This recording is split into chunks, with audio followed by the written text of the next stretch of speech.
Chapter number 2 के video 1 में हमने 35 MCQs को समझा और सॉल्व किया। अब हम जो बाकी रह जाने वाले MCQs हैं चैप्टर 2 के, उनको हम डिस्कस भी करेंगे और साथ साथ उनको सॉल्व भी करेंगे। तो MCQs नंबर 36 पे हम सॉल्व करते हैं। अच्छा, अब वो कह रहा है कि हमारे पास A यूनियन B, तो ये हमारे पास commutative property with respect to union है, तो ये इसके बराबर होती है जी B यूनियन A के। इसका आंसर हमारे पास D आ जाएगा। उसके बाद है जी set AB BC is equal to. अब इक्वल सेट्स कब होते हैं, ये हमने डेफिनेशन देखी थी कि टू सेट्स हमारे पास इक्वल कब होंगे, जब उनके करस्पॉन्डिंग एलिमेंट्स सेम होंगे। ठीक है, तो यहाँ पे हमारे पास कितने एलिमेंट्स हैं जी, 1 2 and BC is a third element. अब हमने एक ऐसा सेट लेना है जिसके अंदर इस तरह के 3 एलिमेंट्स मौजूद हों, उनका ऑर्डर कुछ भी हो सकता है। तो फर्स्ट वन में देखें तो हमारे पास A और A, ये तो एलिमेंट रिपीट हो रहा है, जो हमने सेट की डेफिनेशन पढ़ी थी उसके अकॉर्डिंग ये सेट नहीं बन रहा है। देन हमारे पास A BC अगेन A, तो भी सेट नहीं बन रहा। उसके बाद है जी A BC एंड A, तो इसमें देखें हमारे पास नन ऑफ दीज आ रहा है कि ये तीनों ऑप्शंस जो है वो हमारे पास रॉन्ग आ रही हैं। तो 38 पे हम आ जाते हैं। 38 हमारे पास है जी power set of any empty set is. अब कोई भी एम्प्टी सेट हो उसका पावर सेट हमारे पास इस तरह लिखते हैं। तो सेट नोटेशन के अंदर हम एम्प्टी सेट को रिप्रेजेंट कर देते हैं। अब यहाँ पे हमारे पास जो एलिमेंट है, यहाँ पे समझने वाली जो बात है, यहाँ पे हमारे पास इस सेट का एलिमेंट 1 है। कैसे आया, हमने पावर सेट के लिए फार्मूला पढ़ा था 2 raised to power n। ठीक हो गया स्टूडेंट्स, जब हम पावर अपना एम्प्टी सेट की बात करते हैं, ठीक है, एम्प्टी सेट में हमारे पास एलिमेंट है 0, 2 raised to power 0, और हमें पता है वो किसी भी नंबर की पावर 0 हो जाए, कोई भी नंबर हो उसकी पावर अगर 0 होगी तो उसका आंसर 1 आता है। तो यहाँ पे हमारे पास एलिमेंट 1 आना चाहिए था। तो इस केस में ये चूँकि 0 आ रहा है, 0 एम्प्टी सेट का नहीं था। ठीक है, 0 एंड एम्प्टी सेट, यहाँ पे 2 एलिमेंट्स आ रहे हैं, यहाँ पे एम्प्टी सेट और ये कोई एलिमेंट नहीं है यहाँ पे, इसलिए इसका ऑप्शन बी हमने सेलेक्ट किया। 39 पे आ जाते हैं स्टूडेंट्स। तो 39 ऑप्शन है हमारे पास, if 2n of A minus 4n of B is equal to -6, where A is a singleton set, then n P of B is equal to। Okay, अब यहाँ पे समझने वाली बात है, वो कह रहा है कि हमारे पास नंबर ऑफ एलिमेंट्स अगर A के हैं उनको हम 2 से मल्टीप्लाइड करें, उसमें से हम माइनस करें 4n of B के जो सेट B के एलिमेंट्स हैं उनको 4 से मल्टीप्लाइड कर दें, तब मेरे पास जो आंसर आ रहा है वो -6 आ रहा है। ओके, अब वो कहता है कि अगर हमारे पास A जो है वो सिंगलटन सेट है, यानी कि A के अंदर एलिमेंट कितने हैं, 1, तो आपने बताना है कि n of P of B, यानी कि पावर सेट ऑफ B के कितने एलिमेंट्स होंगे। ठीक होगा स्टूडेंट्स, अब इसको हम समझने के लिए सॉल्व कर लेते हैं। तो 2 into 1 minus 4 into n of B is equal to -6। ठीक है, 2। अब हम इस, मैं यहाँ पे एक कलर चेंज कर लेता हूँ ताकि थोड़ा सा अंडरस्टैंडिंग में आसानी हो जाए। अब यहाँ पे -6 था, अगर इक्वल किस तरफ लेके आएंगे तो ये क्या हो जाएगा, +6, और ये इक्वल के तरफ चला जाएगा तो यहाँ पे 4 into number of elements of B आ जाएगा। 8 is equal to 4 into n of B, तो यहाँ पे number of elements of set B हमारे पास आ गए हैं 2। अब पावर सेट के लिए अभी हमने फार्मूला देखा था, तो 2 raised to power n होता है। अब हम B के पावर सेट के एलिमेंट्स की तादाद बताना चाहते हैं, तो यहाँ पे एलिमेंट्स कितने हैं, 2 raised to power 2, इसका आंसर आ रहा है 4। तो इसका मतलब है कि यहाँ पे मेरे पास जो करेक्ट आंसर है वो बी ऑप्शन है, विच इज़ 4। 40 हमारे पास जो क्वेश्चन है उसके हम स्टेटमेंट को रीड आउट करते हैं।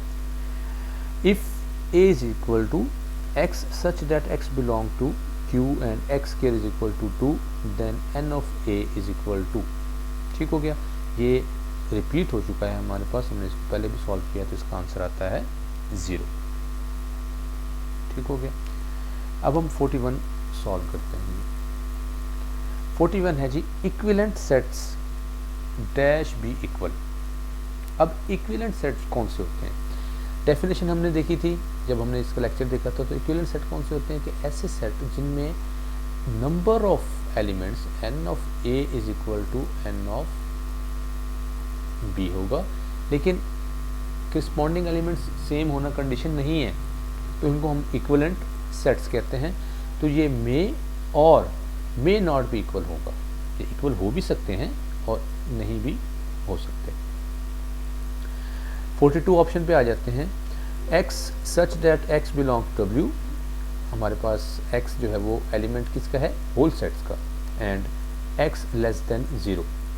अब होल सेट हमारे पास जो होता है वो स्टूडेंट्स हमें पता है कहाँ से स्टार्ट होता है? 0 से। 0 1 2 3। अब इसके अंदर जितने भी एलिमेंट्स होंगे वो 0 से ग्रेटर होंगे, लेकिन हमारे दी गई कंडीशन में वो कह रहा है जी x जो है वो लेस देन 0 होगा, तो ऐसा कोई भी एलिमेंट्स नहीं है, तो ये हमारे पास एम्प्टी सेट आएगा। 42 में ऑप्शन ए आ जाएगी।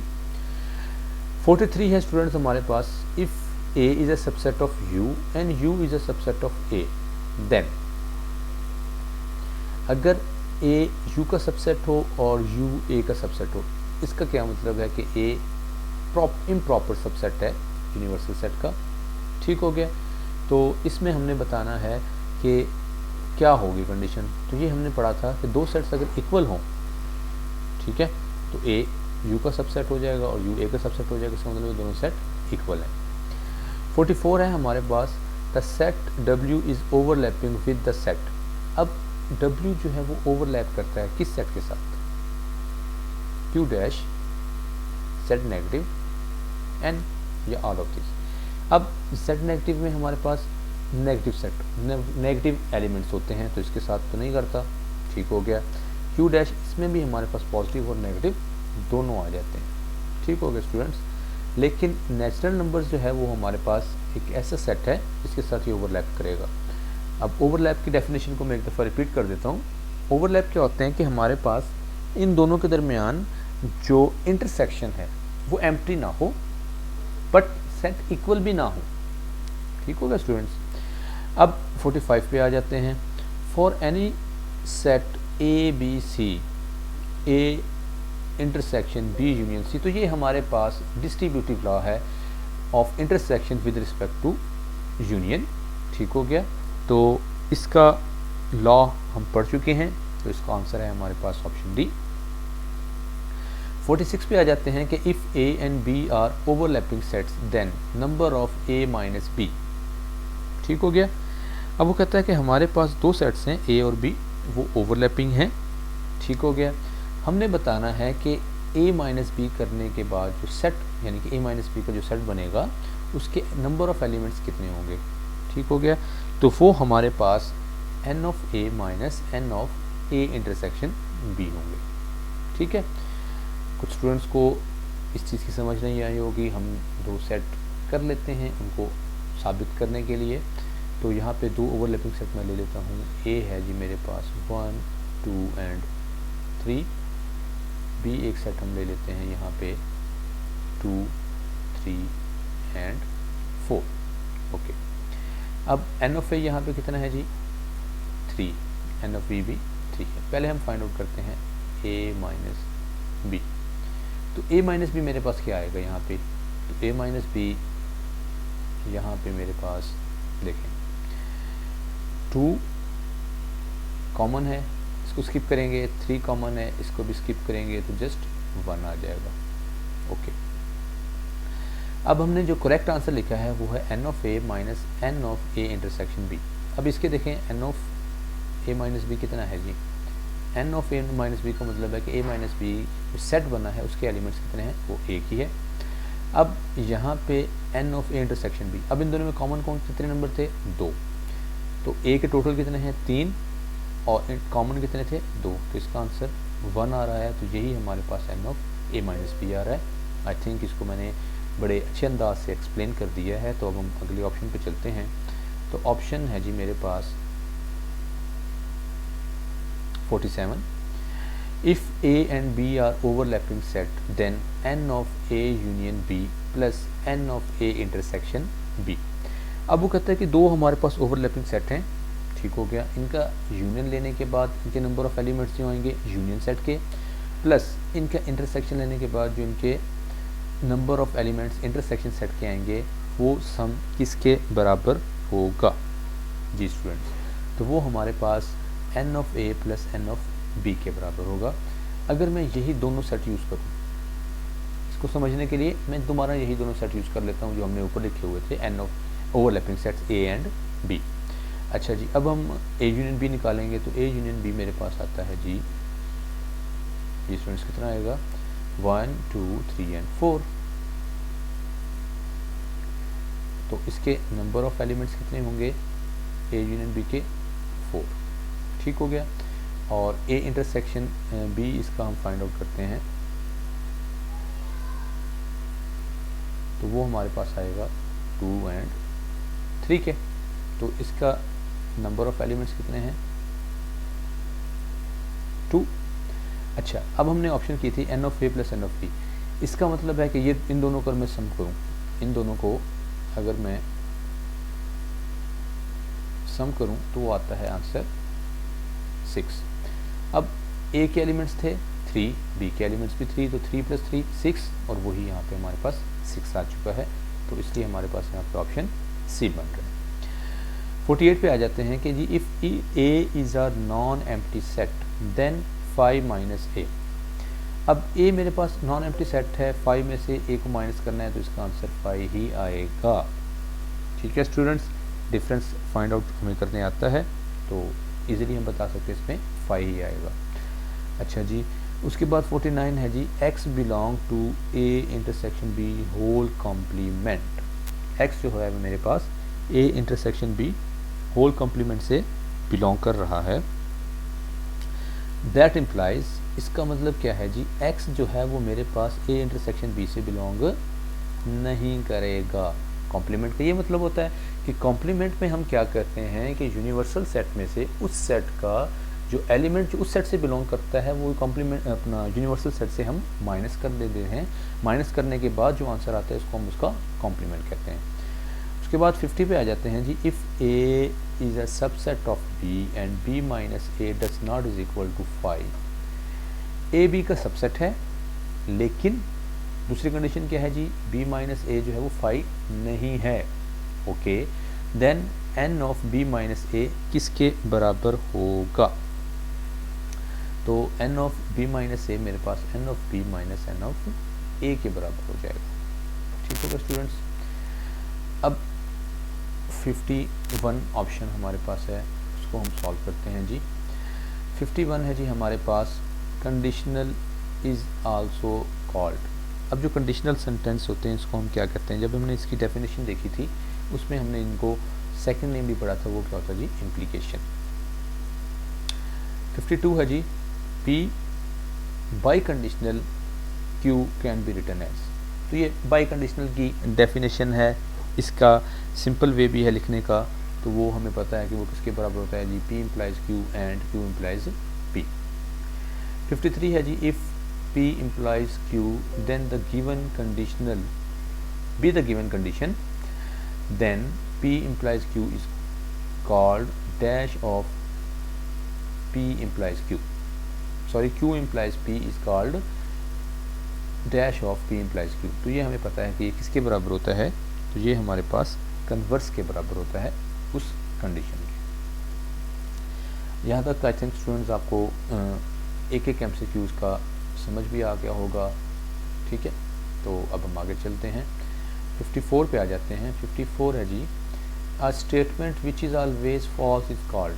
तो ये डेफिनेशन है हमारे पास, तो हम इसको क्या कहते हैं स्टूडेंट्स, ये डेफिनेशन हमने अच्छे तरीके से याद की थी, तो ये हमारे पास अब्सर्डिटी कहलाता है। Logic form of A intersection B union C is equal to A intersection B union A intersection C is. अब हमें पता है स्टूडेंट इंटरसेक्शन के लिए हम और का लॉजिक यूज़ करते हैं एंड यूनियन के लिए एंड का लॉजिक यूज़ करते हैं। तो यहाँ पे हमारे पास क्या बन जाएगा, P R Q and R is equal to P और क्यू एंड पी और आर। तो ये हमारे पास ऑप्शन ए है।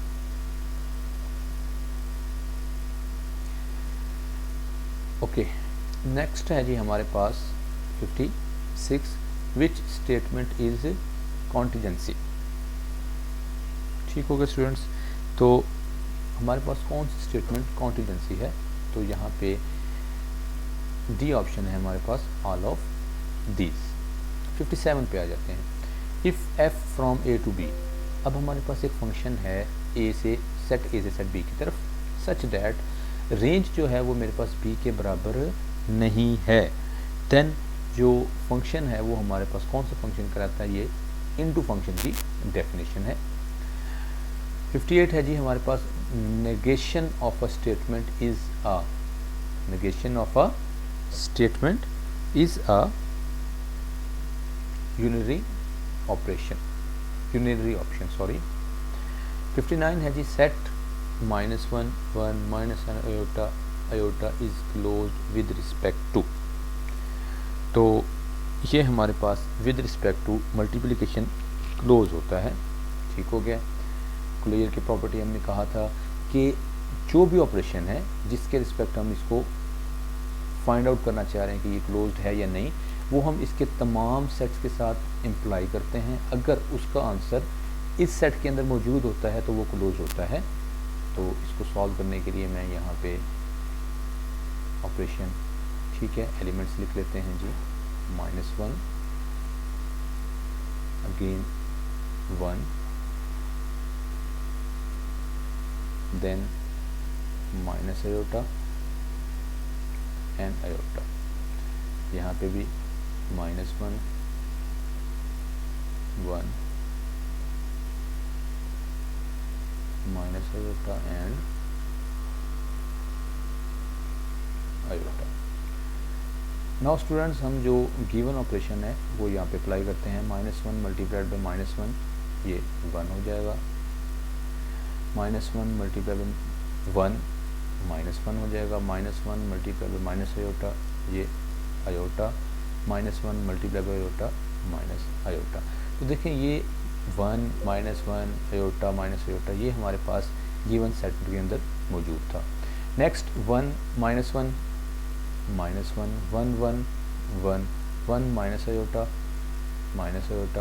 1 iota iota minus iota -1 iota minus iota 1 minus iota minus iota minus iota minus iota plus iota square, और iota square क्या होता है -1 minus iota plus iota minus iota square, और माइनस की वजह से 1 हो जाएगा।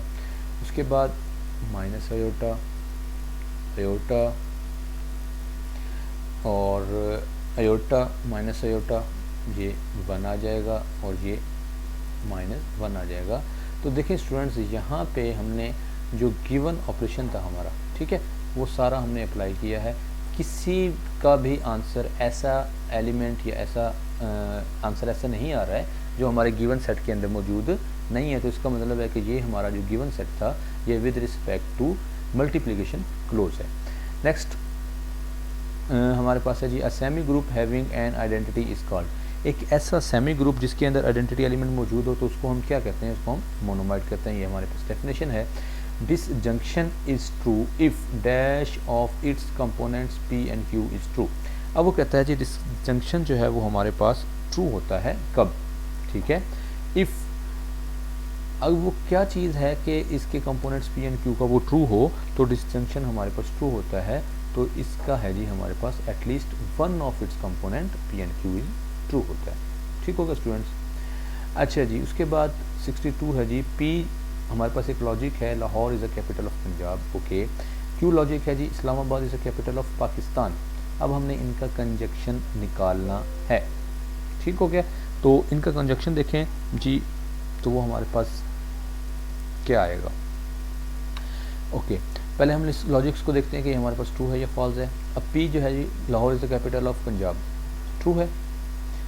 Q, Islamabad is the capital of Pakistan, ये भी ट्रू है।